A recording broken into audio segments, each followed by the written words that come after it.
Welcome to a brand new episode of Movies and Me, and today we have a very special guest, and there's nothing zero about this episode. Joining me all the way from the States, you've seen her smiling face call into SJU and various movie fights related shows. Please welcome to the show, Miss Claire Lefton. Hi, that pun was just my favorite thing ever. Well, we're all about punny intros on this show. That's a good thing because I'm a fan of those. So, Claire, I know you're a huge movie fan. I believe you're currently studying film where you are now. I'm studying journalism and also film, so it's like basically film criticism and stuff like that. But there are different programs like being created now, so I might just move into that instead. But yeah, I am studying film right now also. And what movie have you chosen for us today to delve into? I have chosen Wes Anderson's The Grand Budapest Hotel. It is my favorite movie of all time, and I think one of just the best movies ever made. I've never heard someone call it their favorite movie of all time, so that's going to be really interesting to get into. So, what I usually do on the show, we start out, why is this movie your favorite? Like, what makes it personal to you as a film fan? Okay, well, the first time I saw it, it was kind of like a weird way, not the way most people usually see their favorite movies. I was on a plane. On the way to Israel, I was like 15. It was like this big trip that usually Jewish teens in the U.S. go on before they go into their junior year of high school, sophomore, junior year. And so I was looking through the movies, and I think it was my parents say that they enjoyed it. So I was like, all right, I'll try it. And I just like fell in love with it. And it was in that moment that I was like, oh, okay, movies can be more than just like, this will entertain me on a long card ride. That I was like, oh, they can be art and something that I can genuinely just like enjoy and want to study and look more into. Yeah, because Wes Anderson, he's known for his very unique style. It's very symmetrical. It's all like one shot. And even at the beginning of this movie, when I was rewatching it, it tells you to change your monitor to 16:9, like an aspect ratio.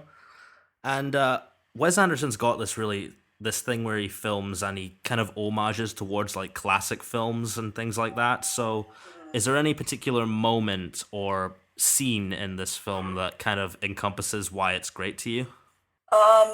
There are a few. So the first one is probably just when Monsieur Gustave is with Zero for the first time and he's just confused. It's like, who are you? He asks up and is like, hey, who's this guy?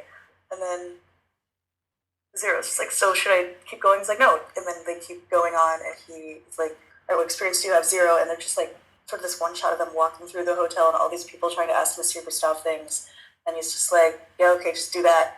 And it just, you see perfectly at the same time both the hotel, how it works, and like Monsieur Gustave and Zero's characters all at the same time, which I think is really well done. Another one that I really enjoy is the first scene when they're on the train going to Madame D's funeral,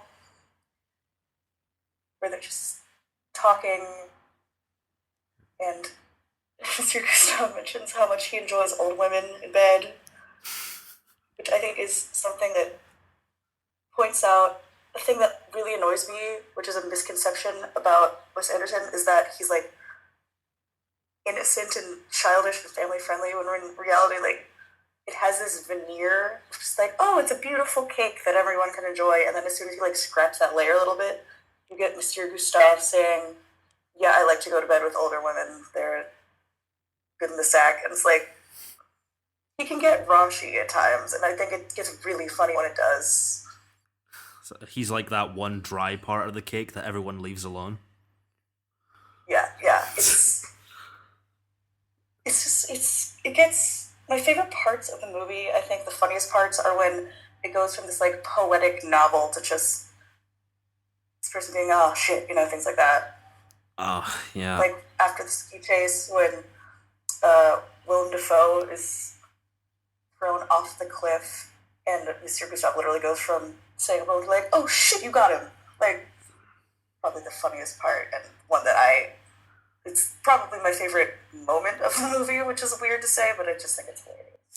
Yeah, I mean, Willem Dafoe's known for playing psychotic characters. Like, you've seen that with his portrayal of the Green Goblin, but in this, he's just like, He's almost like something from a classic monster film. He's got that really creepy stare, that black costume, and there's one particular scene with him that I want to bring up because it was a huge surprise to me when I first saw it, is when he's chatting with Jeff Goldblum and then shuts the door on his hand, and you Oh just see yeah, four fingers drop to the ground, and I'm like, drop to the ground. this movie just got fucking dark, dude. Yeah, yeah, it gets dark at times, which people don't usually expect, but I just think makes it that much better because you're not expecting it, and you're like, okay, there are like actual stakes here. Yeah. And I do want to talk a Yeah. bit about Tony Revolori in this movie. He plays the young Zero, and I believe this was one of his first breakout roles. And now he's been in Dope. He's going to be Flash Thompson in Spider-Man: Homecoming. He's really the best part of this movie for me. His character has so much heart, and you brought it up before, like his chemistry with Mr. Gustav, played wonderfully by Ralph Fiennes. I hope I said his name right, I but think it's 4 times, but like I don't know honestly. I don't. yeah, It's either probably. I don't know. He's probably used to both pronunciations at this point. yeah. So Just deal with it. how does Zero come into this for you? Because I believe there's an older and a younger version of him, but we spend more time with the younger version. Yeah, I really enjoy his character and just sort of the dry. Some people I've heard said they think he's too dry and emotionless, but I think that works in his favor because when you realize his background as like this refugee, you understand why he's sort of a stone wall. And I think it's a really good contrast to just this lavish, luxurious lifestyle and sort of just way of living that Monsieur Gustave and the people at the hotel have. Yeah, I could totally agree with that. And if we're talking about memorable characters, Adrian Brody's character Dimitri in this, why does Adrian Brody always seem to be playing an asshole? Maybe he just has one of those faces. Oh. Put a mustache on him and you're immediately just like, oh, that guy. The pacing is one thing that we definitely need to bring up with a Wes Anderson flick. When I first heard about Wes Anderson, I thought, okay, it's going to be one of those like artsy movies that's very slow, and while visually it does look very artsy, the pacing in this is almost like a blockbuster. It just keeps moving along, Oh, and yeah, there's it's very always fast. something for you to look at, and I don't know, Wes Anderson, he pays homage to a lot of like classic film in that way. I really enjoy, the speed of it. It's probably something that helped me out when I was like, oh, the movie can be expertly crafted and really entertaining at the same time. Which is another thing that I was like, oh, I didn't know that could be a thing. And I think the fast pacing also really benefits the really tragic ending. When you Oh just yeah. go from, them on the train in the black and white, and then it's just like him talking to the author older, and then you go, and he's like, and then it was a beautiful place, but I never returned to it. And then like snap out and snap out again. And it's just the woman who's visiting the memorial's face, and then it's over. And it really just sort of like cements, how tragic the loss of all of this stuff to like fascism was. Yeah, and there's a lot of stuff like that when I think you brought it up when he's on the train and you have these kind of like I don't know if they're meant to be parodying Nazis in a I way, think but they are because like disease or like the SS, I think. yeah, and whenever they ask for Zero's documents, it turns up the intensity in those moments. And Wes Anderson, he does that really well. Like he can go from something really cheerful and happy to something grisly and fucking dark, and that's where a lot of the stuff in this movie comes into play. Like I don't really know how to describe it completely. Is it like a murder mystery? Is it like a character driven piece about this hotel? Where does that come in for you? Kind of like a farce with like this element of World War II sort of creeping into it that takes you by surprise, which I think really works as it took a lot of Europe and stuff by surprise. So I really enjoyed the World War II element of it all. Yeah, it just sort of slaps you like that. Yeah, and anyone who listens to this show knows that I write stories myself, and whenever I can see a film sort of tell it you from a writer's perspective, that always gets me interested. Because the way this plays out is almost like a classic storybook kind of feel, and Is there any other moments maybe in another Wes Anderson movie that you may have seen that kind of homages that? Like, I've got a couple of ones you can compare that to. I mean, obviously, Fantastic Mr. Fox, which is based on a book, one that I always enjoyed because my second grade teacher introduced it to me, and it was always cool. But I love the way that that sort of folds out similar way, kind of like a children's book, but also the little darker undercurrent to it. And I think most of his movies have the chapter titles, which really helps it have that feel too. And also gives him sort of a unique thing where you can split it up. Yeah, and I think Moonrise Kingdom does that a bit well. That feels like a classic kids story, but at the same kind of way, it also goes very dark, like this one does. I don't know. Wes Anderson's got a really weird sense of style when it comes to his movies. They go from light to dark within like the snap of a finger, and no one has been able to pull that off like him. That's usually very tricky to do in movies. Yeah, it's something I really admire, just his how strong his aesthetic is, and he hasn't once managed to devolve into like style over substance like that Tim Burton has, Yeah. where he can perfectly switch between the atmospheres and it feels genuine. It's not just sometimes in comedies when they get sentimental and you hear that like bad violin music and you're just like, wait, hold on, like these characters were just like being comical and wacky, and now where did this sentimentality come from? I don't buy it. It's annoying. It's like trying to milk tears and heartstrings just to say it has a heartwarming moment, but or a sad moment. But in Wes Anderson films, you genuinely feel like melody and sadness or darkness comes from like a real place, which is something that's really hard to pull off.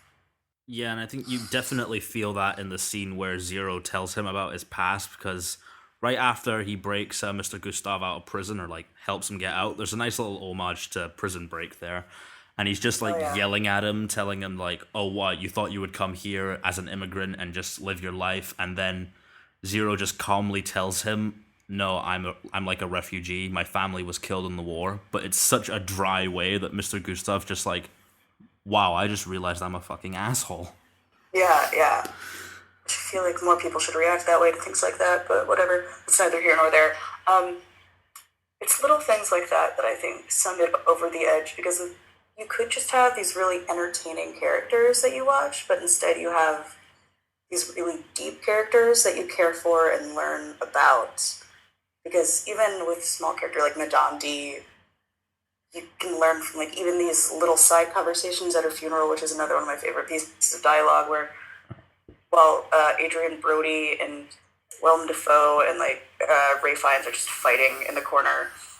These two dudes, a younger one and an older one. The older one's like, "Where's Celine?" And the other one's like, "She's dead. We're at her funeral." And the other one goes, "Oh yeah, of course." You can get from that just her relatives, none of them cared about her. They only came out of the woodwork just to see what they could inherit, and her entire family, except for her, are just these like terrible narcissistic people, and somehow she has managed to be a decent person. Find the one decent lawyer in Jeff Goldblum, so I find he can really just paint a character in the details. Yeah, and there's one point I wanted to bring up here is that I don't know. Have you ever seen what working in a hotel is like? I have not. Have you? Well, I used to go to a hospitality school, and we learned all this stuff like how to talk to the guest, how to make them feel welcome. But there's always this underlining layer that it's just like you're putting on a show, really, and Right. it's hard to tell whether you actually care whether the guest wants, or like you have to put your own personal views aside. And Gustav tells Zero that basically the guests are the most important thing. They don't really care about you per se. You have to anticipate their needs before they even know that they need them. Right. And but with Mr. Gustav and the woman who dies, is played by Tilda Swinton, I believe. Mhm. It's like he does do that kind of show thing where he's like being extra nice and everything like that, but they take it in a twist where he actually does care for her, like so far as to Yeah. go to her funeral. And when Adrian Brody and Willem Dafoe's characters see that, oh, this guy, this hotelier dude who's just putting on a show is in her will over us, that's what sets the whole thing in motion, and it makes it one of the most entertaining rides that you'll ever watch. Yeah. I think what also makes Gustav special is that he genuinely lives for his job. Like, if he wasn't serving people, he wouldn't have anything to do. It's like when he's in jail, he could just be, sulking in his cell, being like, "Oh, what happened to me? Where's my Laird panache?" But instead, he's going around happily serving people mush, just like going up to these giant prisoners who are, nothing like himself because he didn't actually commit any like dangerous crimes. Just being like, "Hello, fellows. Would you like some nice hot porridge on this cold morning?" Or when he's giving this poem speech from his cell from jail while Zero like reads it to the staff.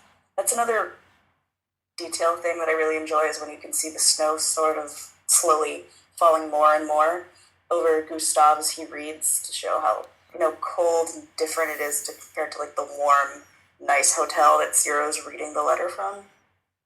Yeah, and that particular scene that you brought up when he's serving stuff to the other prisoners, did you expect it to go in a different way? Like the prisoner was going to punch him in the face or something like that? Oh, absolutely. But that subversion, I think, helps make the comedy so good and helps with later on when they're escaping and he punches out the other guy who's trying to rat on him. Oh, yeah. So I think we're almost close to wrapping this episode up. Now, I'm sure you've seen the feature on here of what I asked the guests right at the end, but hopefully you haven't, so this will be more of a shock to you. Okay. I want you to imagine that I've never seen the Grand Budapest Hotel, and put your sniper rifle away. I have seen it, but just imagine that I haven't. What would you tell me to get me to watch it immediately? Okay. It is one of the most beautiful looking movies you will ever see. It's one of the most intricately and expertly crafted films I think ever made by one of the greatest living directors. It has an amazing story that is at once both funny and tragic, and it's a perfect balance of both of those things, so you won't be too bogged down in tragedy and you won't be too distracted by the comedy to not feel the tragedy. With amazing performances and a giant all-star cast, you got everyone from like Edward Norton to Bill Murray, and the regular, I like to call it Wes Anderson trifecta of Jason Schwartzman, Owen Wilson, Bill Murray. Got them all in there, and it's just sort of an all-star cast of perfect performances and craftsmanship, and you should really check it out. I think that's a great note to wrap up on. Claire, I know it's early for you in the morning, but thank you so much for joining me for this episode of the show. Where can the good people find you, and is there anything you want to plug while you're here? Let's see. I don't really have anything to plug except, something you should watch that I am always talking about is a Norwegian series called Skam, Skam. It's probably one of the greatest teen series of all time. It's on its last season right now. I really encourage people to check it out. But you can find me on Twitter at Claire_Lefton, all letters lowercase, and you can find me on YouTube on occasion at just Claire Lefton. So sometimes I just post random things when I feel like it. It's great to be here. Anytime I come back and talk more about movies, that's what I love doing the most. Yeah, we were talking earlier before I had you on the show that your Twitter names are just way too complicated. Like, you have to get that under control. Yeah. I was just like, I'll have my name, and then people will be able to find it more easily and just pronounce it. Yeah, and always, I really like seeing you call in on SJU, and after the fight, you've always got really great things to say to the crew, and anyone who watches Screen Junkies events live, Claire's always in there, always making people happy, and that's partly why I invited her on the show. And next week, my good friend Emily Monaghan, who is a very special guest because she designed my logo, will be joining me to talk an indie movie called Submarine that she's always been telling me to watch, but I have never seen until now. So look out for that, and as always, you can use the hashtag #MoviesAndMe or leave us a comment below to continue the conversation. Good question for the audience. What's your favorite Wes Anderson movie? That would be great. And you can find me at Nolan Dean 27. And as always, if you like this show, hit the subscribe button, and I will see you guys next time.